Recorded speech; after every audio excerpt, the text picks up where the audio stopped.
I located in Dallas, 1916. One of the very first things I did was to make a picture of the SMU campus as it was then, with just the one building, from an airplane flown by Lester Miller, who was probably the first flyer of any plane in Dallas. And I sat on the wing of the plane and hand cranked the camera held between my knees. That was my first experience with air pictures.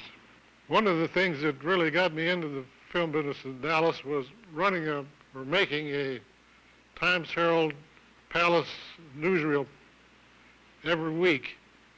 That ran for about 2 years, featuring local events and local people. I had a camera car that we called the Palace Times Herald camera car. After that, I did a good deal of newsreel work, but it wasn't really strong until I got sound equipment. I went to Hollywood in 1913 and spent 2 months getting sound equipment set up. I had the first sound equipment that any industrial producer in the United States had. And from then on, I made newsreels with sound. One of the first things I made was the Herald kidnapping case in Oklahoma City.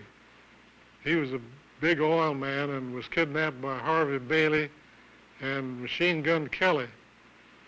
They caught them and tried them in federal court in Oklahoma City, and I made the first sound pictures ever made in a federal court actual trial when he sentenced Machine Gun Kelly and Harvey Bailey to life terms in the penitentiary.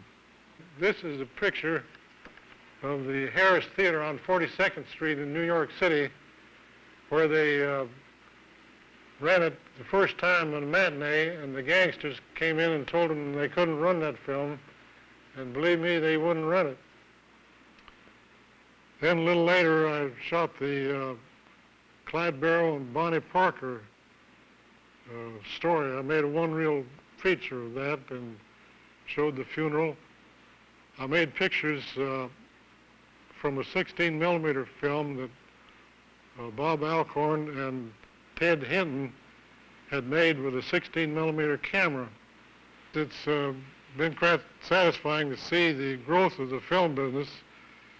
When I started in a little small shop on Bryan Street in 1916, I didn't foresee what would happen in the years that have passed. But Dallas has now come to be the third film production center in the United States after New York and Hollywood.